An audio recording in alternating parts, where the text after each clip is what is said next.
Rajya Sabha TV का ये बेहद ख़ास प्रोग्राम है गुफ्तगू, और गुफ्तगू में आज हैं हमारे साथ जाने माने शिक्षाविद और लेखक कृष्ण कुमार। कृष्ण कुमार दिल्ली यूनिवर्सिटी के सेंट्रल इंस्टीट्यूट ऑफ एजुकेशन में प्रोफेसर हैं। जाने माने शिक्षाविद और लेखक कृष्ण कुमार का जन्म इलाहाबाद में हुआ और उनकी शुरुआती पढ़ाई मध्य प्रदेश के टीकमगढ़ में हुई। उनकी मां प्रधानाचार्य थीं और पिता वकील। सागर विश्वविद्यालय से उच्च शिक्षा प्राप्त करने के बाद कृष्ण कुमार टोरंटो विश्वविद्यालय पहुंचे, जहां से उन्होंने एजुकेशनल थियरी में पीएचडी हासिल की। एक दौर के प्रतिष्ठित साप्ताहिक दिनमान में नियमित लेखन करते हुए वो दिनमान के संपादक रघुवीर सहाय के संपर्क में आए और ये सामीप्य उनके लिए कई अर्थों में अविस्मरणीय रहा। रघुवीर सहाय की ही संकल्पना को साकार करते हुए कृष्ण कुमार ने स्कूलों में होने वाली प्रार्थनाओं का संकलन किया और उनके आधार पर शिक्षा के क्षेत्र में प्रार्थनाओं के प्रभाव पर अपनी निष्पत्तियां प्रस्तुत की।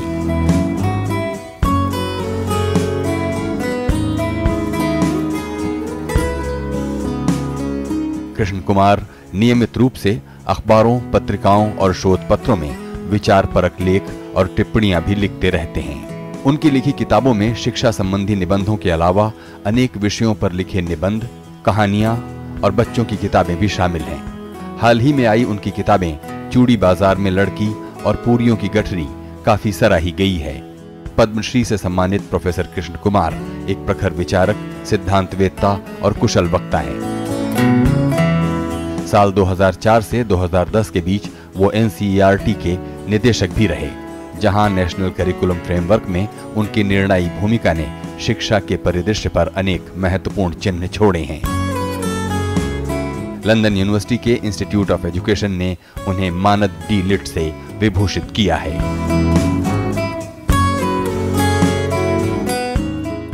बहुत बहुत स्वागत है कृष्ण कुमार जी। नमस्कार। हमें बताइए कि पहला सवाल मैं आपसे ब्रेख्त की उस एक कविता जिसका कुछ आशय इस तरह है, उसको उद्धृत करते हुए मैं आपसे करना चाहता हूँ, जिसमें वो कहते हैं कि मैं जहाँ से आ रहा हूँ वो जगह मुझे पसंद नहीं है, और मैं जहाँ जा रहा हूँ वो जगह भी मुझे पसंद नहीं है। फिर भी मैं क्यों इतनी बेचैनी से ड्राइवर को पहिया बदलता हुआ देख रहा हूँ। तो मैं आपसे ये पूछना चाहता हूँ कि इस दुनिया की जितनी खराबियों को या उसकी संभावनाओं को अब तक आपने आंका और समझा है, उसमें ये सब कुछ करते हुए आपको कैसा लगता है कि चीज़ें आपके करने से कुछ बदलती हुई नज़र आ रही हैं? देखिए, आपने जिस कविता का सहारा लिया उससे जो एक ख्याल मेरे मन में आया वो कुछ इस तरह से है कि जिस दौर में किसी का जन्म होता है या जिस दौर में उसकी शुरुआती परवरिश होती है, वो एक तरीके से उसके स्वभाव में आ जाता है। और मैं समझता हूँ कि मैं इस मामले में कोई अनोखा नहीं हो सकता कि आज़ादी के बाद के शुरू के 5-7 सालों में जिन लोगों का जन्म हुआ, उनमें से बहुत से लोगों के साथ शायद ये बात रही होगी या आज तक बनी आई होगी कि जिसको बच्चन ने कहा है ना कि कलकत्ते की ओर चले थे पहुँचे जाकर जैसलमेर। आशय ये है कि उस दौर में जब 50 के दशक में, 60 के दशक में इतनी ज़्यादा एक तरफ उम्मीदें थीं और दूसरी तरफ जहाँ जहाँ कदम पड़ते थे वहाँ लगता था कि उन उम्मीदों को साकार करने वाली परिस्थितियाँ बनाना अपने आप में एक बड़ी चुनौती है। उस वक्त का एक गाना भी मुझे आपकी बात सुनकर याद आया, नन्हे मुन्ने बच्चे तेरी मुट्ठी में क्या है, मुट्ठी में है तकदीर हमारी, हमने किस्मत को बस में किया है। तो ये जो पूरा दर्शन है कि किस्मत बनाने से बनती है, और उसी गाने में एक पूरा नक्शा भी था जिस दिशा में चीज़ों को बनाना कम से कम एक विमर्श के तौर पर तो ज़रूर कानों में बार बार पड़ता था। वो ये कि एक ऐसी दुनिया होगी जिसमें ना सुखों की भीड़ होगी, ना दुखों का राज होगा। तो उस पैमाने से जब आप कहिए कि बहुत से लोगों का बचपन शुरू हुआ, तो ज़रूर किशोरावस्था तक आते आते बहुत सी चीज़ें, जिसको आप कहते हैं किशोरावस्था की एक विशेष निराशा होती है या एक तरह की विशेष बेचैनी होती है, उसमें बदल गई। और एक तरह से उस दौर में मुझे आदत पड़ गई उस मूड में रहने की। तो इसलिए आपने जो बात पूछी उसका संक्षेप में उत्तर यही है कि मैं कतई निराश नहीं हूँ। बहुत सी चीज़ें गलत होती दिखती हैं। कई बार लगता है कि मुश्किलें और बढ़ेंगी, चीज़ें और बिगड़ेंगी, तभी सुधरने का रास्ता पैदा होगा। और दूसरी तरफ ये भी लगता है कि हाँ, जिन परिस्थितियों का निर्माण किया जाना है वो परिस्थितियाँ दरअसल कहीं ज़्यादा लंबा समय मांगती हैं किसी समाज के इतिहास में, खासकर जब उसने एक नई शुरुआत की हो, जैसे कि भारत जैसे बहुत पुराने समाज ने एक नई शुरुआत मुश्किल से 100-150 साल पहले की है। ये सारा 19वीं सदी का मामला है। तो इस तरह आज़ादी से अगर गिने तब तो वो शुरुआत अभी सुबह के कोई 7-7:30 बजे हैं, अभी पूरा दिन पड़ा एक तरह से देखें आप। तो निराश होने जैसा शब्द तो इस्तेमाल करना बड़ा मुश्किल है। हाँ, समय समय पर ज़रूर एक बेचैनी निश्चित होती है कि आदमी अपने ही जीवन काल के संदर्भ में जब इतिहास को देखने या भविष्य को समझने की कोशिश करता है, तो ऐसे कमज़ोर क्षणों में ज़रूर आप कह सकते हैं कि हाँ, एक चिंता होती है कि अभी हमें और किस किस बात से गुजरना होगा। ये जो आपने किशोरावस्था की बात की, वो सचमुच एक ऐसा मोड़ होता है कि जहाँ पर एक और फिर जिस आज़ादी के 4-5 वर्षों में के बीच में जन्म लेने वाले लोगों की बात, जिसमें खुद आप हैं, तो वो कौन सा ऐसा आदर्शवाद और वो किन परिस्थितियों में और कहाँ पर पैदा हो रहा था जहाँ आपका किशोरावस्था का समय गुजर रहा था? देखिए, मैं एक छोटे शहर का, आप कह लीजिए कस्बे का निवासी मूल रूप से हूँ, और उसके छोटे से संसार में मुझे संसार को समझने का उस समय में जब संस्कार बन रहे होते हैं मौका मिला। तो उस छोटे से संसार में कह लीजिए दोनों तरह की चीज़ें थीं उस दौर में। एक तरफ जिसको आप कहें कि गांधी की छटा कई लोगों में थी, और दूसरी तरफ जो कस्बे की घुटन होती है वो भी हमारे माहौल में थी। जैसे मुझे याद पड़ता है, हमारे प्राइमरी स्कूल में एक हमारे स्थानीय नेता जो उस समय सर्वोदय के या विनोबा भावे के साथ जुड़े हुए थे, उनका काम देखते थे, तो उन्होंने ऐसी बात कही, छोटे बच्चों से बोलने की बातें करने के लिए बहुत से लोग आया करते थे वैसे भी, पर जिस दिन वो आए, मैं याद कर रहा हूँ, स्वर्गीय प्रेम नारायण खरे हमारे यहाँ एक नेता थे, उनको सर्वोदय के नेता थे, तो उन्होंने कहा कि हम लोगों से कहा कि देखो ऐसा है कि तुम लोग तो सेकंड की सुई हो, तो बताएं क्या इसका मतलब है। तो हम लोग बड़े उत्सुक थे जानने को। बोले तुम लोग इधर उधर फुदकते हो, चंचल हो, इसी से तो फिर अंत में घंटे की सुई आगे बढ़ेगी। जो देश है उसमें ये 3 सुइयां हैं, तो आप लोग सेकंड की सुई हैं। तुम जितना चंचल होगे, जितनी तुम में रफ्तार होगी, जितनी तुम हरकतें करोगे, उससे फिर मिनट की सुई पे थोड़ा असर पड़ेगा, और फिर वो जब आगे बढ़ेगी तो फिर घंटे की सुई पे आगे से, तब दुनिया को लगेगा कि हाँ वक्त बदला है। तो अब ये जो एक उस तरह का विमर्श है जो आप कह लीजिए जिसमें गांधी की आहट है कि एक बहुत बड़ी एक चीज़ है, बहुत बड़ी मुहिम है, उसमें तरह तरह के लोग जब जुड़ते हैं तो कोई एक पैमाना नहीं होता जिसके आधार पर आप ज़िंदगी को आंक सकें। और इसलिए उस माहौल में निश्चित रूप से कई तरह की आप कहिए कि वैचारिक पूंजी और भावनात्मक पूंजी तो थी ही, लेकिन दूसरी तरफ मैंने आपसे कहा एक घुटन भी थी। जैसे अभी हाल में जो एक किताब सबसे हाल में मेरी आई है, उसके जरिए मैंने उस बहुत सी घुटन को दोबारा एक तरह से जब देखा, महसूस किया, तो मुझे लगा कि मैं उससे कैसे बच गया। और वो थी वो घुटन जो केवल एक लड़की महसूस कर सकती है कस्बे में। ये किताब मैंने अपनी बहन को समर्पित की है, क्योंकि बचपन में, किशोरावस्था में इंसान इतना डूबा रहता है अपनी ही ख्यालों में, और मैं समझता हूँ लड़कियों को लेकर के तो शायद हम जिंदगी भर डूबे रहते हैं, ये सोच नहीं पाते हैं कि वो किस तरह उसी संसार में जीती हैं, लेकिन वो जगत उनके लिए अलग होता है। तो वो कस्बे की घुटन मुझे अब नए सिरे से प्रेरणा देती है समझने की, और ये भी जानने की कि वो एक कितनी बड़ी, वो भी एक ऐसी चीज़ है। ये कौन सा कस्बा है जिसका आप जिक्र कर रहे हैं? देखिए, अब तो वो एक शहर हो गया है, हर जगह एक शहर हो गई है। टीकमगढ़ मध्य प्रदेश में एक ज़िला है, उत्तर प्रदेश की सीमा पर, झांसी के करीब। तो ये वहाँ की एक तरह से स्मृति है। आपका ज़्यादातर बचपन का वक्त टीकमगढ़ में गुजरा है? जी हाँ, बिल्कुल। लेकिन पैदा आप शायद टीकमगढ़ में नहीं हुए हैं?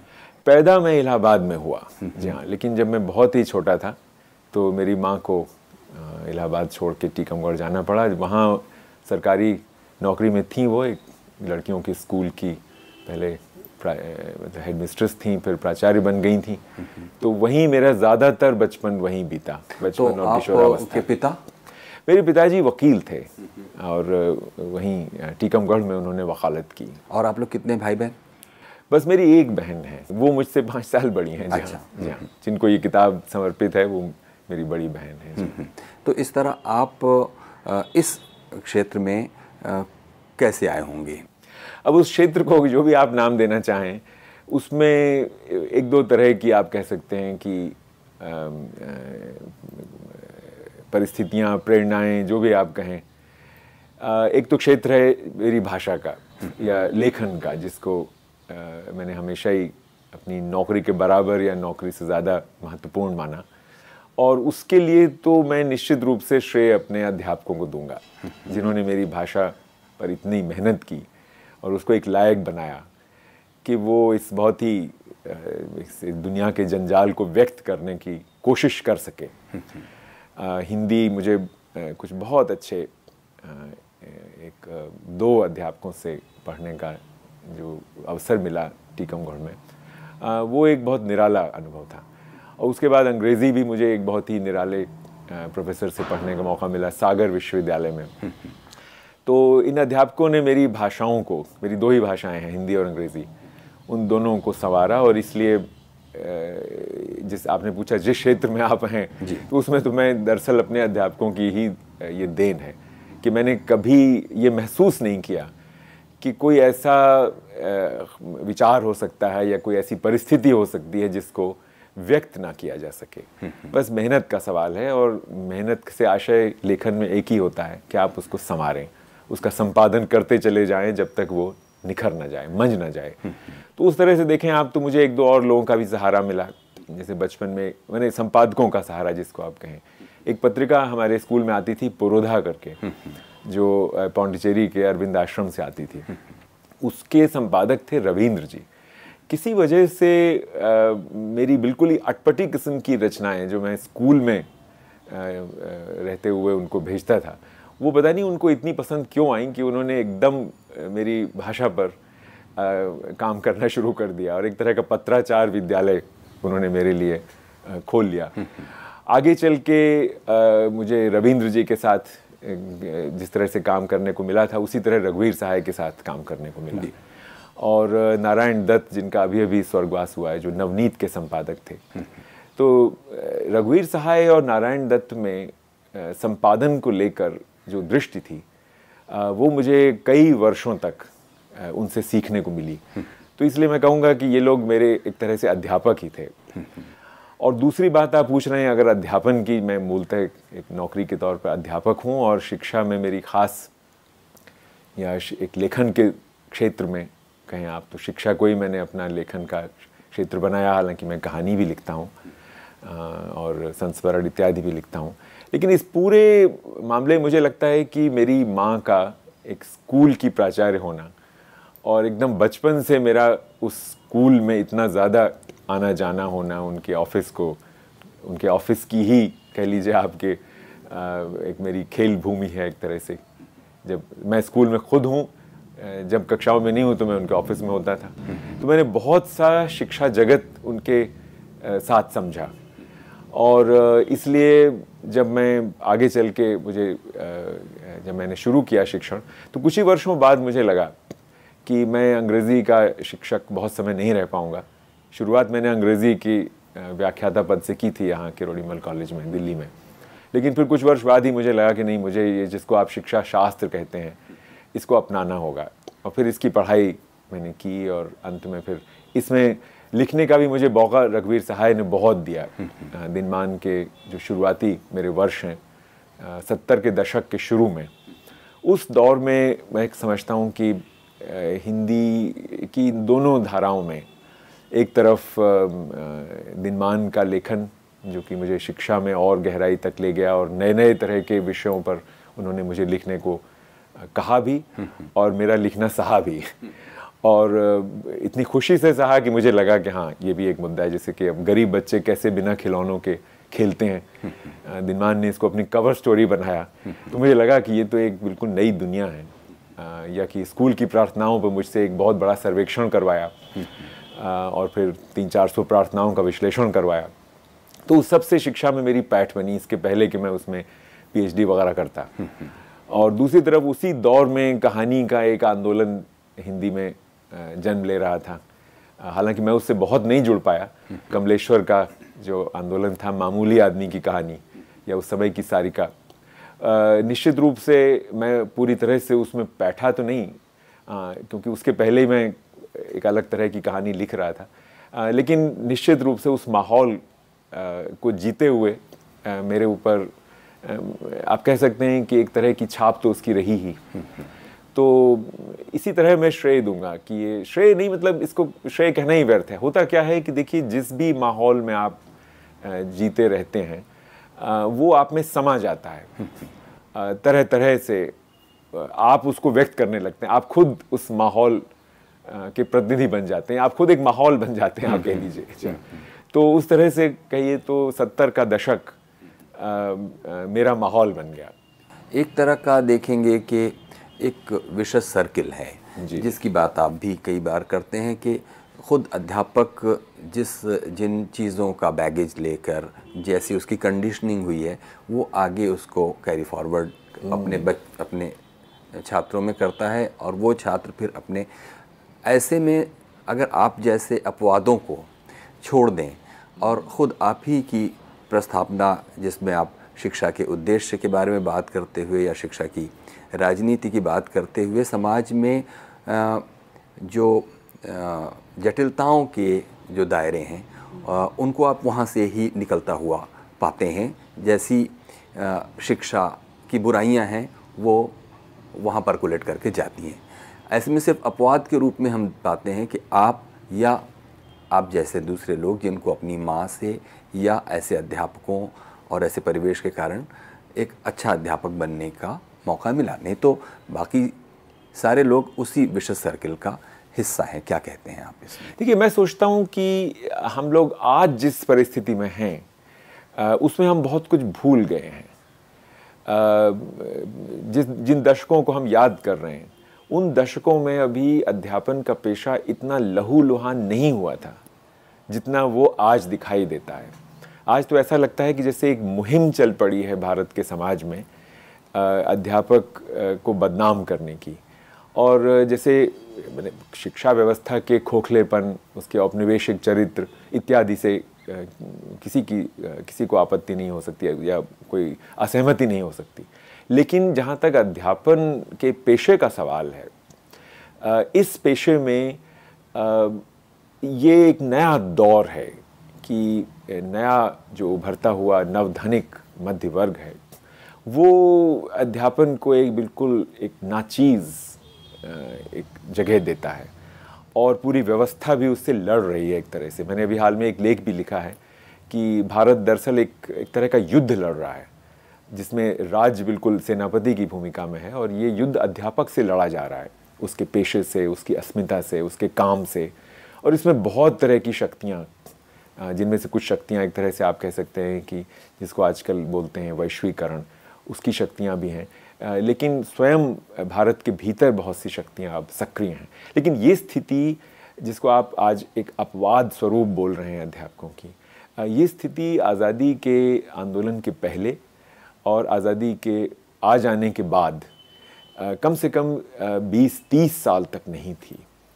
और अध्यापन का पेशा बहुत से ऐसे युवाओं को आकर्षित करता था जो इसकी हैसियत की कमी, तनख्वाह की कमी के बावजूद इसमें अपनी ज़िंदगी के कई अरमान देखते थे और जुड़ते थे युवाओं से। और उस समय के विश्वविद्यालयों में, महाविद्यालयों में, उस समय के स्कूलों में, यहाँ तक कि प्राइमरी स्कूल में भी आपको हर एक स्कूल में ऐसे 2-3 जिसको आप अपवाद कह रहे हैं मिल जाएंगे। और दूसरी तरफ बहुत ख़राब अध्यापक भी थे उस समय भी, ऐसी बात नहीं है। और वो समस्याएं तो शिक्षा व्यवस्था के साथ लगातार बनी रही हैं, प्रशिक्षण के क्षेत्र में इत्यादि। पाठ्यक्रम को बहुत ही गलत ढंग से बनाने की को लेकर जो समस्याएं पैदा होती हैं अध्यापक के लिए, कि अच्छा अध्यापक भी कुछ खास नहीं कर पाता। लेकिन अच्छा अध्यापक एक अपवाद नहीं था, ये मैं निश्चित रूप से कहना चाहूँगा। और वो अपवाद बनना शुरू हुआ है 80 के दशक में। और जब हम इधर के 20-25 सालों की बात करते हैं तो बाकायदे एक जंग चल रही है जिसमें अध्यापक का कोई स्थान ही अब नहीं है हमारे नए समाज में। और तरह तरह से उसको सताया जा रहा है, या उसकी जो परिस्थितियां हैं उनको अनदेखा करके सिर्फ उसको एक व्यक्ति के नाते आलोचना का पात्र बनाया जा रहा है, जबकि वो एक व्यवस्था का अंग है। और उस व्यवस्था का अपना चरित्र जिस तरह से बन रहा है उसको समझे बगैर सिर्फ अध्यापक को सूली पर नहीं लटकाया जा सकता। लेकिन आप कह रहे हैं कि अध्यापक के खिलाफ एक युद्ध चल रहा है, जबकि हम देखते हैं कि वहीं कुछ ख़ास तरह के स्कूल उनको लेकर एक उत्सव जैसा है, जैसे कि जिनके पास अपार धन है और सामाजिक हैसियत है, उनके पास चुनाव है कि वो ऋषि वैली जैसे स्कूल या मदर्स इंटरनेशनल जैसे, या जो भी वैकल्पिक स्कूलिंग, लेकिन उस वैकल्पिक स्कूलिंग के साथ साथ भारी मात्रा में धन भी देने को तैयार हैं। तो इस विरोधाभास को हम कैसे समझें कि एक तरफ अध्यापक के खिलाफ युद्ध चल रहा है और दूसरी तरफ अध्यापक और उसके इस वैकल्पिक स्कूल को अपार सहयोग भी मिल रहा है? देखिए, ये तो आपको इसमें भारत का, जिसको मैं एक दूसरा विभाजन कहता हूँ, वो समझना पड़ेगा। एक विभाजन तो इतिहास का हिस्सा है जो आज़ादी के साथ हुआ, लेकिन एक दूसरा विभाजन है जो 70 के दशक में जिसके बीज पड़ने लगे थे और जो बाकायदे 80 के दशक के उत्तरार्ध तक आते आते हो गया। और वो हुआ इस हमारे समाज के मध्यम वर्ग का एक तरह से समाज से अलग होने का प्रयास। और ये प्रोफेसर यशपाल इसको बहुत अच्छी तरह से व्यक्त करते रहे हैं कई बार अपनी बातों में, कि जैसे हम अब भारत में रहते हुए भारत से अलग रहेंगे। और ये सिर्फ अध्यापक या शिक्षा के मामले में नहीं हुआ है, ये बस्तियों के मामले में हुआ है। डाक, पानी, सड़क, हर चीज़ की व्यवस्था में आप देखिए तो एक वर्ग है जो रहता भारत में है और काफ़ी बड़ा वर्ग है ये। अब उसकी तादाद मतलब कम से कम भारत का आप कह सकते हैं कि 5-7% तो वो है ही, और उसका अर्थ ही है कि 8-10 करोड़ उसकी जनसंख्या है जो भारत में रहते हुए भारत के यथार्थ को अपने ढंग से अपने लिए बनाता है, और रात होने पर अपनी कॉलोनी में बाहर गेट पर ताला लगा देता है, जो साधारण पानी नहीं पीता, जो डाक से अपनी चिट्ठियां नहीं मंगाता, जो किसी भी तरह से अब निर्भर नहीं है सार्वजनिक जीवन पर या सार्वजनिक सुविधाओं पर। तो उसके तहत अगर शिक्षा की ऐसी व्यवस्था भी है तो कोई आश्चर्य नहीं होना चाहिए। और जो युद्धग्रस्त स्थिति है अध्यापक की, उसमें बहुत से अध्यापक अगर उस दुनिया का वर्णन करें तो कोई आश्चर्य नहीं होगा, क्योंकि उनको कहीं ना कहीं तो जीना है। और एक अध्यापक, एक युवा जिसमें अध्यापक बनने का अरमान आज भी है और चाहता है वो साथ में एक सम्मानजनक जीवन जीना भी, तो वो उन शर्तों पर बर्दाश्त कर लेता है कि हाँ, अगर कोई स्कूल मुझे अच्छी तनख्वाह दे रहा है तो मैं यहाँ 20-30 साल अगर अपने गुजार लूँ और बच्चों के साथ मुझे काम करने में अच्छा लगता है।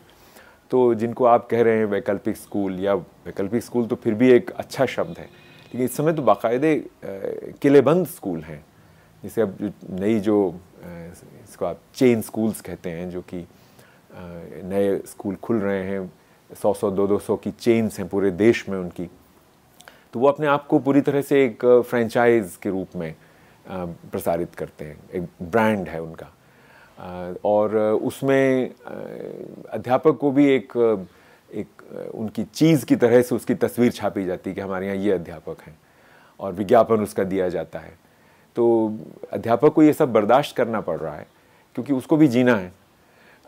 लेकिन ये जो परिस्थिति है ये एकदम नई है, और मैंने जैसे आपसे कहा कि ये देश का आर्थिक, सामाजिक, सांस्कृतिक हर तरह का विभाजन है, और सबसे ज़्यादा जो चीज़ इसको अभिव्यक्त करती है वो तो भाषा ही है, और जो लगातार इधर के 30-35 वर्षों में हमारे समाज के इस बंटवारे को व्यक्त करती है।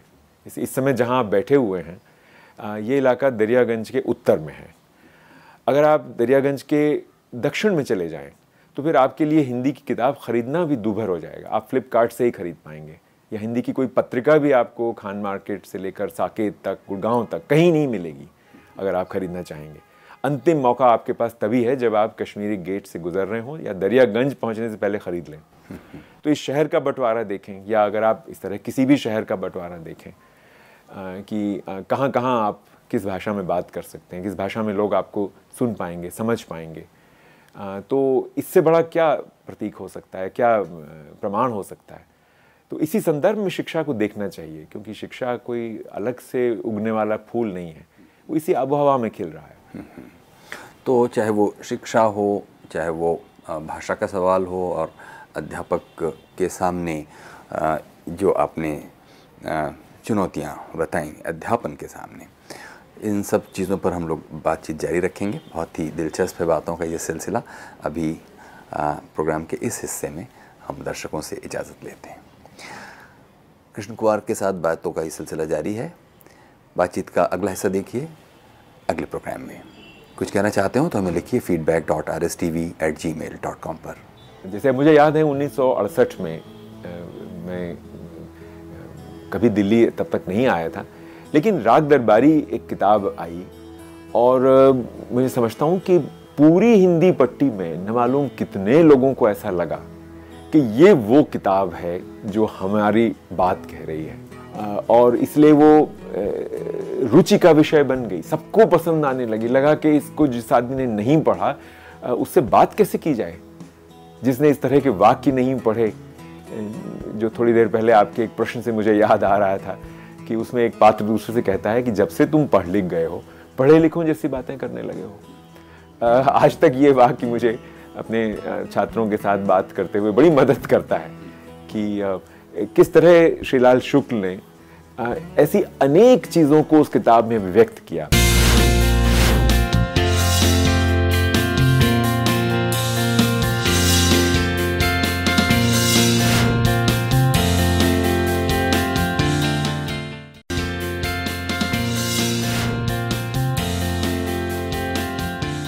राज्यसभा टीवी का ये बेहद ख़ास प्रोग्राम है गुफ्तगू, और गुफ्तगू में हमारे साथ हैं जाने माने शिक्षाविद और लेखक कृष्ण कुमार।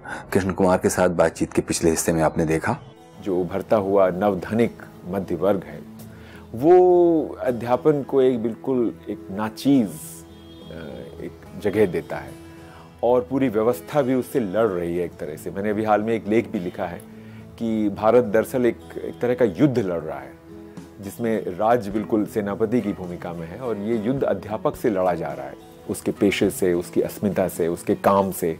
बहुत बहुत स्वागत है कृष्ण कुमार जी। नमस्कार। कृष्ण कुमार जी, इंसान पढ़ता क्यों है, और उसी के साथ एक पूरक सवाल है कि उसे पढ़ना क्यों चाहिए। देखिए, पढ़ने का मसला एक तरह से जुड़ने का मसला है कि जब आज की दुनिया में जहाँ हम एक वाचिक समाज में नहीं जी रहे हैं, पढ़ना अपने को फैलाना है। हम उन आवाज़ों को पढ़ने के जरिए ही सुन सकते हैं जो समुदाय के टूटने के साथ साथ आधुनिकीकरण की प्रक्रिया एक तरह से हमसे छीन लेती है जिन आवाज़ों को। तो वो पढ़ने के जरिए ही हमारे पास आती हैं, और एक ज़्यादा बड़ी एक फैलती हुई दुनिया से हमारा साक्षात्कार होता है, या हम में वो समा पाती है। इसलिए ज़रूरी है पढ़ना सीखना भी, और फिर पढ़ते रहना भी। मतलब पढ़ना दरअसल अपने आप में पर्याप्त शब्द नहीं है, पढ़ते रहना और पढ़ने को एक तरह से जीने का हिस्सा बना लेना, ये है वो चीज़ जो कि मुझे लगता है कि थोड़ा सा परेशानी में है आजकल, वरना पढ़ना तो हर कोई जानता है या सीख गया है। आप खुद कहते हैं कि पढ़ने के बाद यानी पढ़ने लिखने के बाद भी आपको पाठ्यक्रम से अलग चीज़ों को पढ़ना चाहिए और पढ़ने को एक अपनी आदत का, खोज का एक हिस्सा बनाना चाहिए। आपको लगता है कि व्यापक समाज अभी इस बात से सहमत नहीं है या उसकी ज़रूरत नहीं महसूस करता?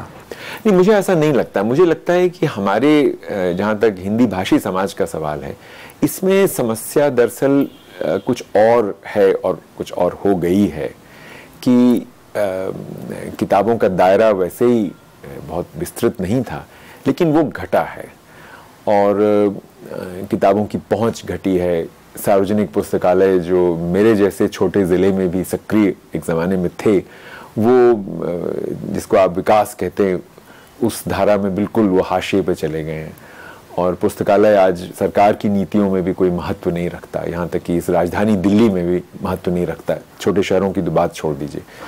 तो किताब को लेकर जो परिस्थिति है या पत्रिकाओं को लेकर जो परिस्थिति है, उस सबके परिदृश्य में देखें तो मुझे लगता है कि ये समझ में आता है कि सामान्य समाज क्यों अब पढ़ने लिखने की दुनिया से एक तरह से छिटक गया है। हालांकि आज भी बहुत बड़ी संख्या में लोग कोशिश करते हैं पाने की। जैसे भी हाल में आप परसों नरसों को मुझे एक टेलीफोन आया, एक दूर दराज के एक ज़िले के भी एक कस्बे से, कि उसने किस तरह से ये मेरी नई किताब चूड़ी बाजार में लड़की प्राप्त की कहीं से सुन करके, और इसके बाद पढ़ते ही उसने सारी रात उसको वो पढ़ते रहे। उसने कहा मैं इतना बेचैन हो गया कि मैं रात को 3 बजे उसको पढ़ के सोया और सुबह मैंने आपका नंबर कहीं से प्राप्त किया और अब मैं आपको फ़ोन कर रहा हूँ बताने के लिए।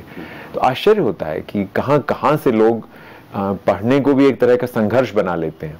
इसका मतलब है कि समाज में पढ़ने की चाह है, पर व्यवस्था, न केवल सरकारी व्यवस्था बल्कि जो व्यावसायिक व्यवस्था भी है किताबों की पहुंच की, वो इतनी इस समय लस्त पड़ गई है कि वो समाज की इस भूख को न पहचान पा रही है, न उसको पूरा कर पा रही है।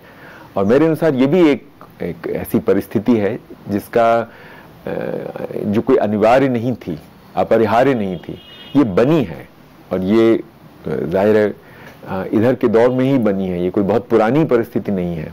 वैसे हिंदी में ख़ास तौर पर क्या है वो बुनियादी पेचीदगी के उसमें अलग अलग विषयों पर विचार के क्षेत्र में, और मतलब कविता कहानी तो ठीक है, उससे अलग कुछ बहुत उद्यम नहीं होता और चीज़ें बल्कि पहले की तुलना में ख़राबी होती जा रही हैं। हिंदी के साथ क्या समस्या है? देखिए, काफ़ी जटिल और लंबा बड़ा प्रश्न है ये, और इसका कोई संक्षिप्त उत्तर नहीं है कि हिंदी भाषी प्रांतों में ज्ञान और भाषा के बीच जो संबंध बनना 19वीं सदी के उत्तरार्ध में शुरू हुआ था और 20वीं सदी के शुरुआती दशकों में काफ़ी मजबूती से बन रहा था, वो बनते बनते फिर आज़ादी के बाद क्यों टूटना शुरू हो गया और आज वो हमें काफ़ी टूटी हुई अवस्था में दिखता है। हालांकि पूरी तरह टूटा आज भी नहीं है। इसमें उस विभाजन को भी याद करना ज़रूरी जिसका जिक्र मैंने आपसे थोड़ी देर पहले किया, और उसके अलावा शिक्षा, खासकर उच्च शिक्षा की परिस्थितियों पर भी गौर करना ज़रूरी है, वो भी भाषा के संदर्भ में, जिसमें हिंदी का उच्च शिक्षा में इस्तेमाल, ये सारे विषय इसमें आ जाएंगे, तब जाके हम इस फैले हुए समाज की समस्याओं को जो इस रूप में अभिव्यक्त होती हैं जिसका आप इस समय जिक्र कर रहे हैं समझ पाएंगे। तो उस तरह से देखें तो काफ़ी एक मुश्किल सवाल है, लेकिन मुझे नहीं लगता कि ये इसका कोई एक तरफा कोई जवाब ढूंढा जा सकता है आज, या कोई एक तरफा स्थिति है ये, और ये कब तक चलेगी ये कहना बड़ा मुश्किल है, क्योंकि ऐसा नहीं है कि हिंदी में वैचारिक किस्म की सृजन शक्ति खत्म हो गई है। बल्कि सच्चाई तो ये है कि ऐसी ऐसी चीज़ें अभिव्यक्त करने की कोशिश आज लेखक कर रहा है जो आज के पहले सोच के दायरे में लाना भी मुश्किल था। हाँ, लेकिन उसको किस तरह की खुराक, किस तरह की शिक्षा, किस तरह का संपादन सहयोग, किस तरह का प्रकाशन शैक्षिक सहयोग मिल रहा है, ये सारे सवाल हैं जिनकी वजह से एक परिस्थिति पैदा होती है। लेकिन उसका कोई सपाट या कोई एक तरफा उत्तर नहीं दिया जा सकता। ये एक संघर्षशील स्थिति है, आप कह सकते हैं। लेकिन फिर भी हम आपसे ये जानना चाहते हैं कि वो क्या वजह है, क्योंकि साथ ही साथ अनेक क्षेत्रों में सृजन चलता रहता है और वो हिंदी में भी बड़े पैमाने पर होता है, चाहे वो साहित्य में हो, वो सिनेमा में हो, वो गीत संगीत में हो, वो चलता रहता है और साथ साथ समाज अपनी एक खास दिशा में बढ़ता रहता है। तो कहीं कुछ हिंदी के साथ क्या कुछ ऐसा है जिससे वो एक अपने भीतर झांकने, अपना एक आत्मनिरीक्षण करने से चूकती जाती है? देखिए, इसको भी कोई एक लैंडस्केप बनाना ठीक नहीं होगा। इसमें भी अलग अलग स्थितियां हैं। जैसे अगर आप साहित्य पर गौर करें तो मैं समझता हूं कि आप देख सकेंगे कि जैसे हिंदी नाटक जितनी खराब स्थिति में है, उस स्थिति में कविता कतई नहीं है, गद्य नहीं है। उपन्यास की दुनिया में आज से अगर आप 70-80 वर्ष के पहले की स्थिति की तुलना आज करें तो हिंदी में औपन्यासिकता के लिए आश्चर्यजनक जगह पैदा हो चुकी है और ऐसी कई कृतियां हमारे सामने हैं जो हमको एक बिल्कुल ये एक कैसी दे जो एक ऐसी रोशनी जिंदगी को लेकर देती हैं जैसी पहले के उपन्यास नहीं दे सकते थे। यही स्थिति किसी हद तक कहानी में है। हालांकि कहानी इस समय कोई बहुत समृद्ध स्थिति में नहीं दिखती इस दौर में, लेकिन कुल मिलाकर हिंदी में कहानी का अपना एक माहौल है। उसकी तुलना में नाटक शायद वो विधा है जहां पर आपको सबसे ज्यादा दुख महसूस होगा अगर उस तरह देखें। इसी तरह आपने फिल्म की बात की, तो मैं समझता हूं कि अब पटकथा लेखन के क्षेत्र में अगर आप देखें तो 70 के दशक में जब कला सिनेमा एक उभार पे था और नाटक की दुनिया में कई नई तरह की प्रतिभाएं आ रही थीं, उस दौर को अगर आप याद करें तो मैं समझता हूं कि पटकथा की दुनिया को देख करके भी आज आपको हिंदी को लेकर थोड़ी बहुत आपके मन में चिंता जाग सकती है। हाँ, लेकिन कविता के क्षेत्र में अगर आप देखें तो हिंदी में कविता के क्षेत्र में जितनी सघन स्पर्धा है अच्छे, बहुत अच्छे और बहुत साधारण नामों, शैलियों के बीच में, वो ऐसा कोई भाव नहीं जगाती कि हिंदी कहीं रह गई है या कहीं फंस गई है, बल्कि मैं समझता हूँ कि वो काफ़ी हैरत पैदा करती है कि शिक्षा की बहुत ख़राब परिस्थिति के बावजूद हिंदी में लगातार नए हस्ताक्षर उभरते हैं, उनमें स्पर्धा भी होती है और कुछ लोग रह जाते हैं। ऐसे कई नाम लिए जा सकते हैं। जब हम कहते हैं कि हमको ये चीज़ पसंद है जी, ये चीज़ पसंद नहीं है, ये एक ऐसी एक अमूर्त बात है। इसे कैसे हम समझें कि किसी व्यक्ति को कोई चीज़ पसंद क्यों होती है और वो पसंद उसकी कैसे बनती है? एक बार फिर मैं लौटूंगा ये बात आपसे कहने के लिए जो पिछले भाग में आपके एक सवाल से पैदा हुई थी कि माहौल हम में समा जाता है, हम खुद माहौल बन जाते हैं और उसमें फिर पसंद का निर्माण होता है। जैसे अभी वो दौर ख़त्म हुआ आप कह सकते हैं जिसमें बहुत से लोगों के लिए हबीब तनवीर की जो कला थी वो उनकी पसंद का निर्धारण करने वाला एक तरह से फैक्टर बन गई थी। और अभी भी मुझे एक तरह का एक बड़ी फिक्र सी हो जाती है कि मैं ऐसे अपने युवा छात्रों से किस तरह पेश आऊं जिन्होंने चरणदास चोर नहीं देखा या मैं उनको दिखा नहीं पाया और अब मैं दिखा भी नहीं सकता, या आगरा बाजार जिन्होंने नहीं देखा, उनके साथ में किस तरह बात करूं। बहुत से लोगों को मैं समझता हूं हबीब तनवीर के नाटकों ने ऐसा महसूस कराया कि उन्होंने एक बहुत बड़ा पुल बनाया था इस समाज में दो बिल्कुल दूर पड़े हुए ध्रुवों के बीच में, और उसके जरिए एक पसंद का निर्माण हुआ था जिसमें 70 के दशक की बहुत सी नाट्य कला, बहुत सी फिल्म कला और यहाँ तक कि बहुत सा काव्य उसमें लोगों की पसंद बन गया था। अब उसमें फिर व्यक्तिगत पसंदें हो सकती हैं जो उनके व्यक्तिगत माहौलों से आती हैं, जो उनमें समाया रहता है। आखिर एक बहुत बड़े और विविध समाज की ओर हम देख रहे हैं जिसमें गांव, कस्बा, शहर और उनके भीतर भी तरह तरह के माहौल हैं। जैसे पश्चिमी उत्तर प्रदेश या पूर्वी उत्तर प्रदेश या मध्य प्रदेश में अगर विंध्य प्रदेश और मालवा की बिल्कुल अलग माहौलों की कल्पना करें तो पसंदों का निर्माण, जो आपने एक सवाल उठाया, ये उन सभी चीज़ों से प्रभावित होता है। कोई एकदम व्यक्तिगत ये मसला नहीं है, लेकिन वो जब वो व्यक्त होता है तो लगता है कि जैसे ये उस व्यक्ति की पसंद है। लेकिन देखिए, ये कुछ कला का रस ग्रहण करना जी, ये एक सीमा के बाद नितांत निजी कार्रवाई हो जाती है कि आप संगीत के किस हिस्से को सुनते हुए अंदर से आह्लादित हो जाएंगे, ये नितांत निजी अनुभव है। और इसी के साथ ये जुड़ा हुआ है कि उदाहरण के लिए आप एक बस में चढ़े और पूरी बस खाली है और आप कौन सी जगह पर बैठेंगे, ये आपका नितांत निजी निर्णय होगा। ये कैसे, मतलब ये जो, या फिर आप किसी शॉपिंग मॉल में घुसे और आप एक एक्स ब्रांड का जूता खरीदेंगे या वाई ब्रांड का शर्ट खरीदेंगे, इस रुचि निर्माण के बारे में कहिए। देखिए, ये एक दृष्टिकोण है। इसमें निजी शब्द से मुझे इतनी दिक्कत नहीं है जितनी उसके नितांत होने से है। ये जो जिसको हम निजी कह रहे हैं, इसका निर्माण भी अंततः एक माहौल में होता है, एक समाज में होता है, और ये चीज कहीं से एकदम अनोखी होकर हमारे भीतर प्रकट नहीं होती। हम भले ही सचेत ना हो इसको लेकर कि इस तरह की पसंद मुझ में कहाँ से आई, लेकिन वो मुझसे अभिव्यक्त हो रही है और मेरे जरिए वो माहौल, वो समाज, वो दुनिया अभिव्यक्त हो रही है जिसमें मेरा संसार रहा है, और आज मैं उस संसार का एक तरह से आप कह सकते हो प्रतिनिधि हूं।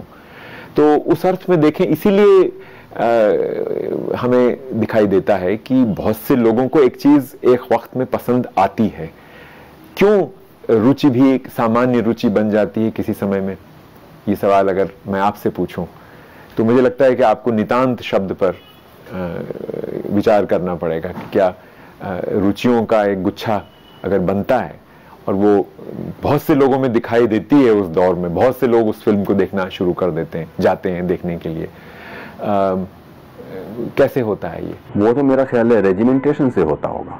हाँ, आप इस समय एक बड़ा ही एकांतिक दृष्टिकोण ले रहे हैं। इंसान कितना ही आप उसको रेजिमेंट करें, फिर भी हम देखते हैं कि बहुत मेहनत से, बहुत पैसा लगा के बनाई गई फिल्म भी फ्लॉप हो जाती है, और कोई बहुत साधारण सी फिल्म भी एकदम किसी वक्त को अभिव्यक्त करती है, जैसे कि अंग्रेजी में आप कहते हैं कि उसको आर्टिकुलेट कर देती है और दुनिया उसको देखने पहुंच जाती है। किताबों के साथ भी यही होता है। जैसे मुझे याद है 1968 में मैं कभी दिल्ली तब तक नहीं आया था, लेकिन राग दरबारी एक किताब आई और मैं समझता हूं कि पूरी हिंदी पट्टी में न मालूम कितने लोगों को ऐसा लगा कि ये वो किताब है जो हमारी बात कह रही है। और देखते ही देखते, मतलब उसकी समीक्षाएं कब आई, कब साहित्य अकादमी पुरस्कार मिला, कब उसकी चर्चा हुई, ये सब बाद की बातें हैं।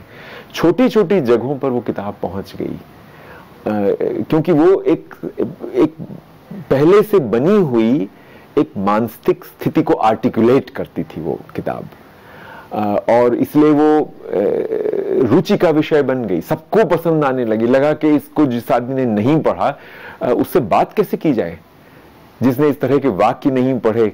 जो थोड़ी देर पहले आपके एक प्रश्न से मुझे याद आ रहा था कि उसमें एक पात्र दूसरे से कहता है कि जब से तुम पढ़ लिख गए हो, पढ़े लिखों जैसी बातें करने लगे हो। आज तक ये वाक्य मुझे अपने छात्रों के साथ बात करते हुए बड़ी मदद करता है कि किस तरह श्रीलाल शुक्ल ने ऐसी अनेक चीजों को उस किताब में व्यक्त किया, जो खासकर अगर आप एक पुरुष के रूप में आपका जन्म इस हिंदी पट्टी में हुआ, तो वो उस किताब के जरिए ही वो बातें व्यक्त हुई पहली बार। लेकिन वो है बड़ी, एक मैं मानता हूँ एक बड़ी मैस्कुलिन किताब है, और पहले ही पेज से आप देखते हैं कि उसमें इस तरह की शब्दावली है और इस तरह के बिंब हैं जो कि हमारे समाज में स्त्री के यथार्थ को दिखाते हैं। लेकिन जाहिर है कि एक लड़का जिस माहौल में युवक बनता है, रंगनाथ के जरिए वो चीज व्यक्त हुई, और इसलिए रुचि का एक बहुत बड़ा जगत बन गया और आज तक वो बना हुआ है, बावजूद इसके कि अब राग दरबारी को इतने साल हो गए। तो कई फिल्मों के साथ ये होता है, आप खुद देखते होंगे, कई टेलीविजन कार्यक्रमों के साथ ऐसा हो जाता है। तो रुचि को मैं एकदम निजी नहीं मान सकता, हालांकि लगती है कि जैसे ये मेरी पसंद है। आप कहते हैं कि देश में जिस विविधता का उत्सव मनाया जाता है, दरअसल वो विषमता से पैदा हुई बेचैनी को छुपाने का कोई प्रयास है। मेरे लिए ये बात बहुत अहमियत रखती है। हम इस तरह इसको समझाइए कि ये एक तरफ हम बचपन से ही विविधता, एकता में अनेकता, ये बातें सुनते आते हैं, और आप फिर कहते हैं कि वो विषमता को छुपाने का भी एक दूसरा नाम है।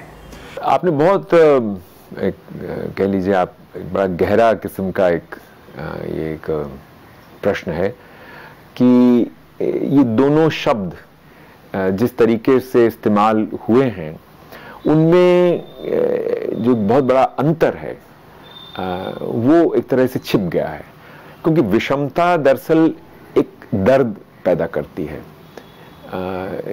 न्याय के साथ जुड़ी हुई है वो चीज़ जो किसी विषम समाज में बहुत खराब परिस्थितियों में जीता है, बहुत सीमित जिसके साधन हों, जिसको गुजारा करने लायक साधन भी नहीं मिलते हैं, उसकी बाध्यताओं को, उसके दर्द को और इस एहसास को कि मेरे साथ अन्याय हुआ है या मेरे साथ अब न्याय नहीं हो सकता इस जीवन में, इस सब को उजागर करती है इसकी अवधारणा विषमता की। और दूसरी तरफ विविधता है। विविधता तो एक ऐसा उमंग भरा एक विचार है कि वो जैसे राजनीति के लिए या किसी अधिकारी के लिए बिल्कुल लपक रहा है कि कोई इसका इस्तेमाल करे और इसके जरिए एक झांकी दिखा दे, और उस झांकी के भीतर जो रघुवीर सहाय ने कहा है, पूर्व पश्चिम से आते हैं नंगे बूचे नर कंकाल, सिंहासन पर बैठा उनके तमगे कौन लगाता है।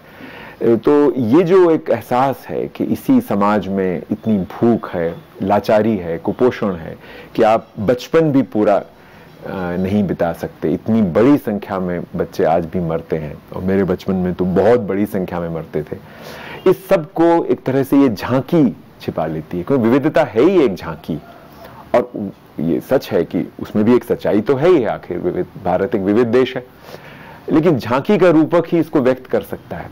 और झांकी में दर्द नहीं होता, झांकी में तो संगीत होता है, रंग होते हैं, एक गुजरती हुई चीज होती है, जबकि विषमता एक ऐसी चीज है जो आपको लगातार सहनी होती है, पूरे जीवन सहनी होती है। जीवन में भी दिन के हर घंटे के हर मिनट के हर सेकंड आपको सहनी होती है। ये बात विविधता के साथ नहीं है। मुझे बताइए कि अभिभावकों पर ये बहुत दबाव होता है कि अपने छात्रों की, अपने बच्चों की पढ़ाई के दौरान खुद न चाहते हुए भी उनके ऊपर एक प्रेशर बनाए रखें। इससे निकलने का क्या आपको दिखाई देता है कि क्या आने वाले समय में ये दबाव अभिभावकों पर बना रहेगा, या अपवाद स्वरूप कुछ अभिभावक अपना एक सेल्फ कॉल के तहत, अपनी सेल्फ पेरेंटिंग के तहत उससे निकल पाएंगे? देखिए, ये तो बहुत सी और चीज़ों पर निर्भर करेगा कि आने वाले 20-30 वर्षों में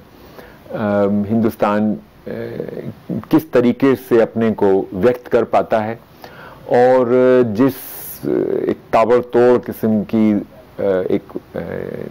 एक बहुत बड़ी प्रक्रिया से वो गुजर रहा है, या जिस तरह की एक भगदड़ उसके भीतर मची हुई है, उससे वो किस तरह गुजर पाता है, बहुत कुछ इस पर निर्भर करेगा। क्योंकि आज जो दबाव आप कह रहे हैं अभिभावक डालता है, वो दरअसल उसकी असुरक्षा का, उसके भीतर फैले हुए डर का प्रतीक है कि मेरी संतान बर्बाद ना हो जाए, हर तरह से बर्बाद ना हो जाए। ये दरअसल काफ़ी समय से चलता हुआ एक भाव है। ऐसा नहीं है कि ये पहले नहीं होता था, पहले की भी बहुत सी फिल्में इसको व्यक्त करती थीं, साहित्य व्यक्त करता था, लेकिन आज ये पूरे माहौल में एक तरह से व्याप्त हो चुका है। इसकी व्याप्ति बड़ी विस्तृत है और इस कारण से लगभग लगता है हम लोगों को जैसे हर एक अभिभावक ये दबाव डाल रहा है। तो यही कह सकते हैं आपकी उम्मीद करनी चाहिए कि इस दौर से गुजरने के बाद समाज फिर एक बार थोड़ा सा अपना एक आंतरिक संतुलन प्राप्त करेगा, क्योंकि ये दौर जिससे हम 90 के दशक के शुरू में एक तरह से औपचारिक रूप से प्रवेश कर चुके हैं, जिसको मोटी भाषा में लोग कहते हैं वैश्वीकरण का दौर है।